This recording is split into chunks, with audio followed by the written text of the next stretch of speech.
Welcome buddies to my YouTube channel Genie Class Chemistry Class 12 Physics Chapter number 8 electromagnetic waves. और आज इस chapter का last lecture है, क्योंकि ये चैप्टर काफ़ी शॉर्ट है तो इस लास्ट लेक्चर में हम पूरे चैप्टर को ओवर कर देंगे। सो आज का टॉपिक हमारे पास है इलेक्ट्रोमैग्नेटिक स्पेक्ट्रम। इलेक्ट्रोमैग्नेटिक वेव्स का जो कॉम्बिनेशन है, जो एक पूरा बैंड है, उसको हम कहेंगे इलेक्ट्रोमैग्नेटिक स्पेक्ट्रम। यानी कि सारी वेव्स जो हैं इस स्पेक्ट्रम में आ जाएंगे। जैसे हम रेनबो में जो कलर्स होते हैं उसको हम स्पेक्ट्रम कहते हैं, क्योंकि वहाँ सारे कलर्स 7 कलर्स होते हैं, तो उसको हम स्पेक्ट्रम कहते हैं। तो यहाँ पर जो वेव्स का पूरा बैंड है उसको हम कहेंगे इलेक्ट्रोमैग्नेटिक स्पेक्ट्रम।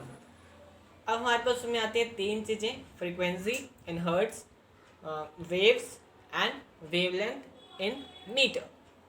सो अब हमारे पास जो आती हैं सबसे पहले order of which wave that we are going to start with gamma rays।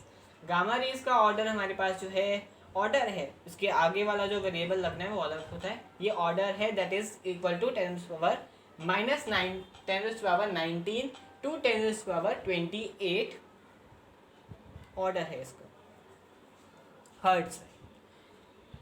And the wavelength of it in meter that is equal to 10⁻11 to 10⁻20 metre. Next हमारे पास है एक्स रेज की जो एक्स-रेज।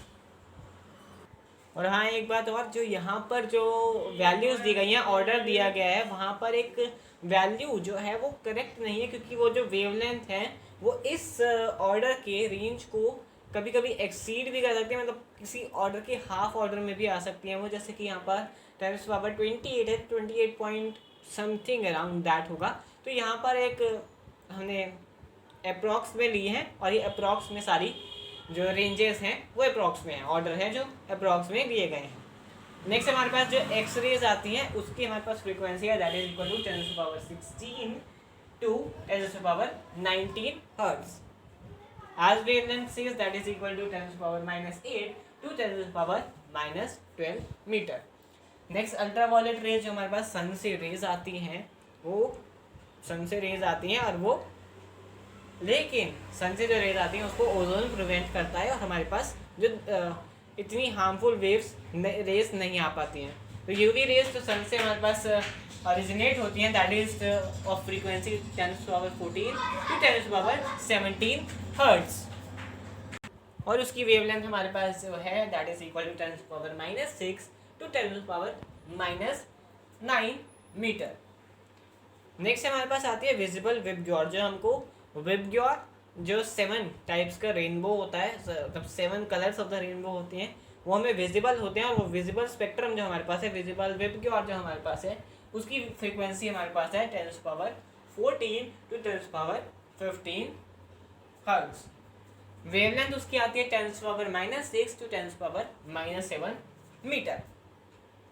अल्ट्रावायलेट रेज और infrared rays के बीच की जो हमारे पास वेव्स होती हैं, सिर्फ वही विजिबल होती हैं, और वो 7 कलर्स की जो वेव्स होती हैं, और वही विजिबल वेव्स होती हैं बाय ह्यूमन आइज। नेक्स्ट हमारे पास जो इंफ्रारेड रेज हैं उसमें 10⁻12 टू 10⁻14 हर्ट्ज की फ्रीक्वेंसी होती है, और वेवलेंथ 10⁻⁻4 टू 10⁻⁻6 मीटर।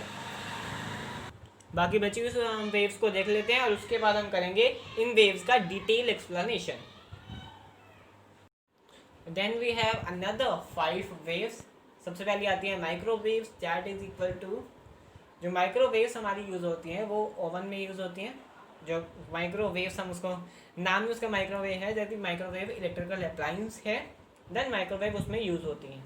तो माइक्रोवेव्स की हमारे पास फ्रीक्वेंसी का ऑर्डर है that is equal to 10⁻10 to 10⁻12 hertz, and the wavelength that is equal to 10⁻⁻1 to 10⁻⁻3 metre.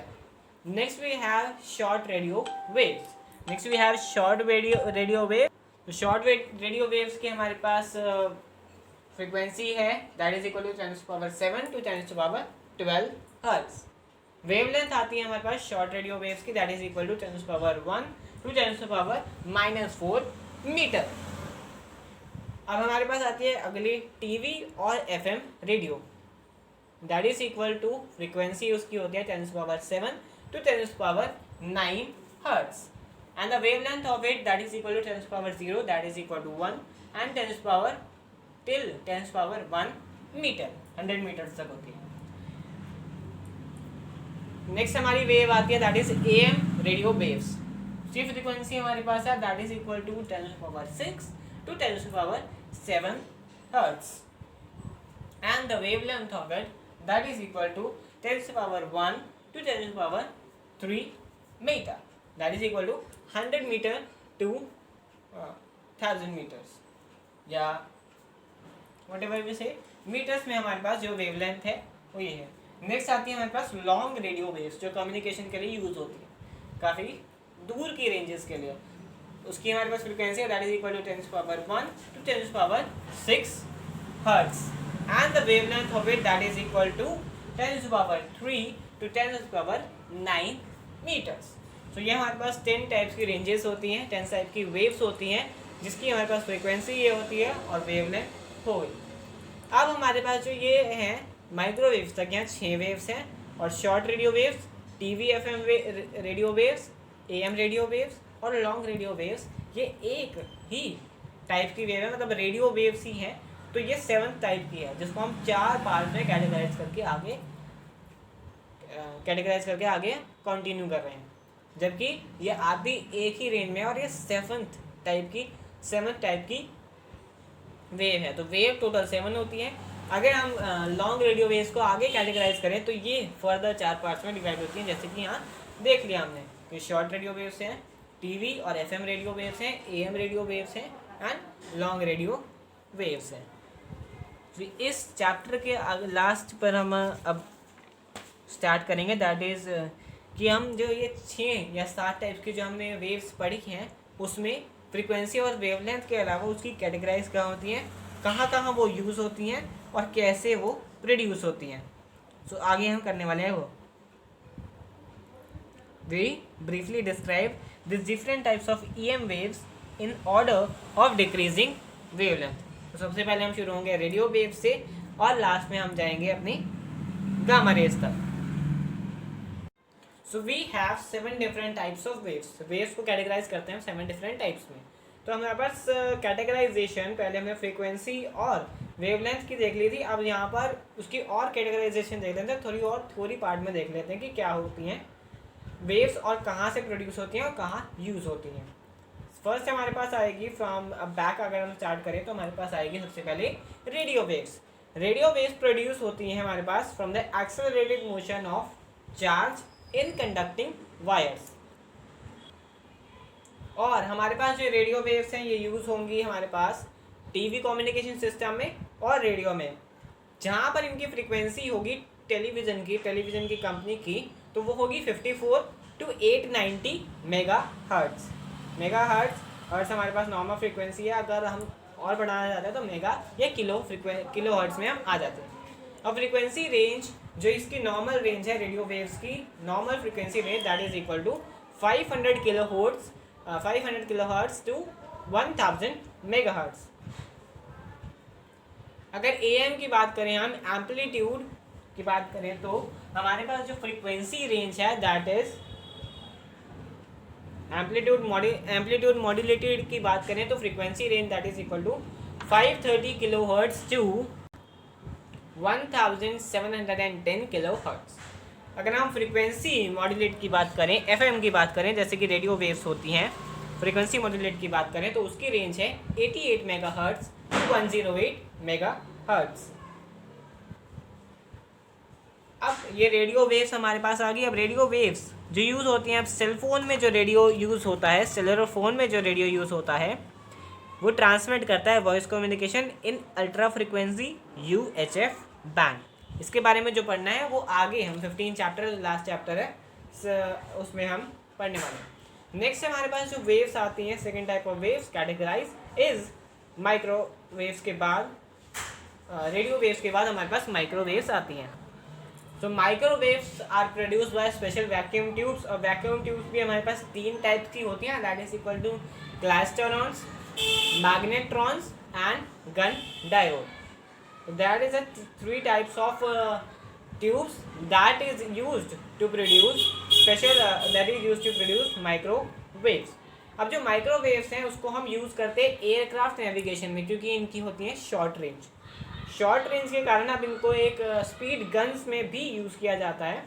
Because of this short range, short wavelength, they are suitable for radar system as well as speed guns used in time fast balls। क्योंकि जो हमारे पास जो cricket में जो अगर हम ball फेंकते हैं तो उस बॉल की जो स्पीड आती है उसमें भी माइक्रोवेव्स का यूज़ किया जाता है। तो वो स्पीड को कैलकुलेट कर लेते हैं कि बॉल यहाँ से यहाँ तक कितनी देर में गई। That is use in cricket as well as tennis, और ऑटोमोबाइल्स में भी वो काफ़ी यूज़ होता है। नेक्स्ट हमारे पास यूज़ आता है माइक्रोवेव्स का माइक्रोवेव ओवंस में।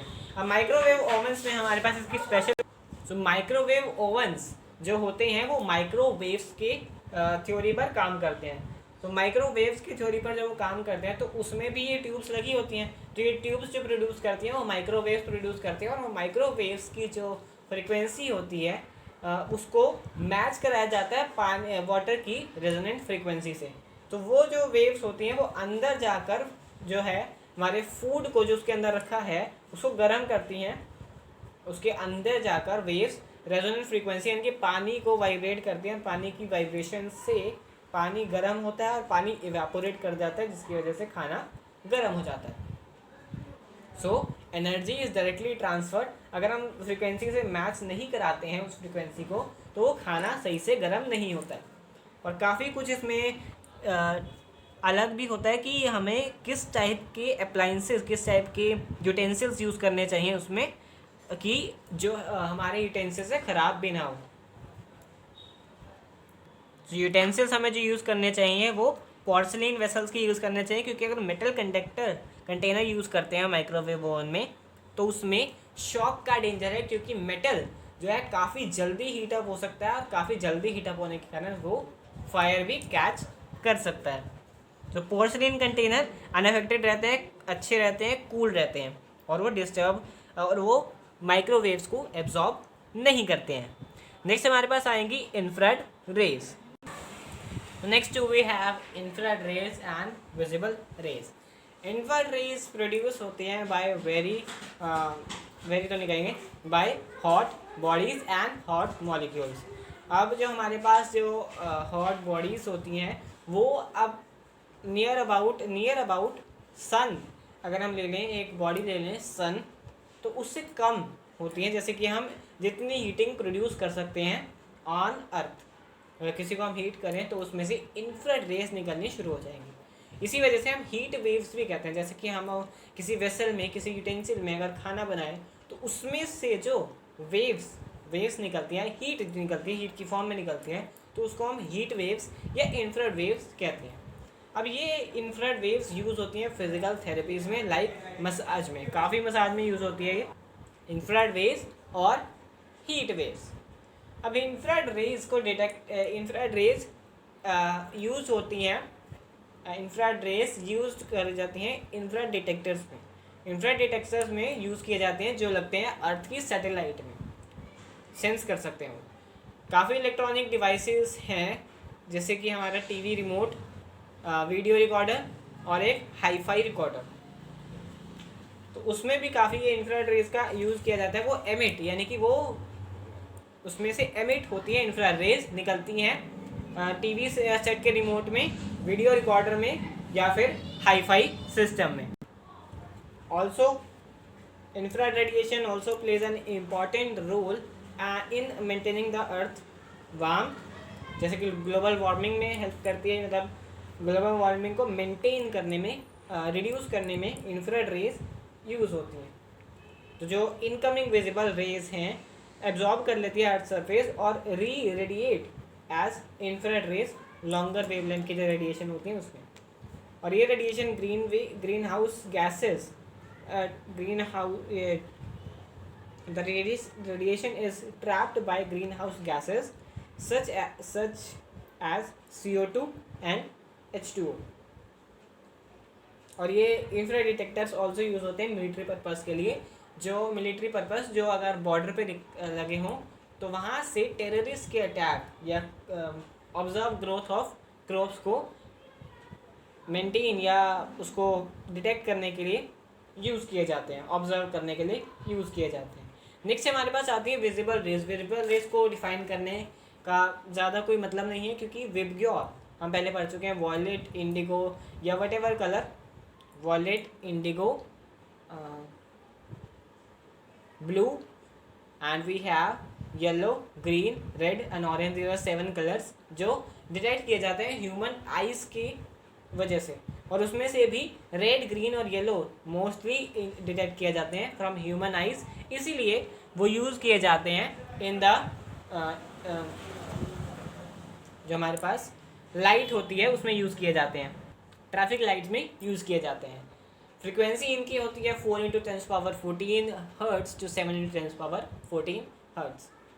वेवलेंथ 700 to 400 नैनोमीटर, और ये काफ़ी इंसेक्ट्स के द्वारा भी डिटेक्ट की जाती है। Also for example snakes can also detect infrared waves.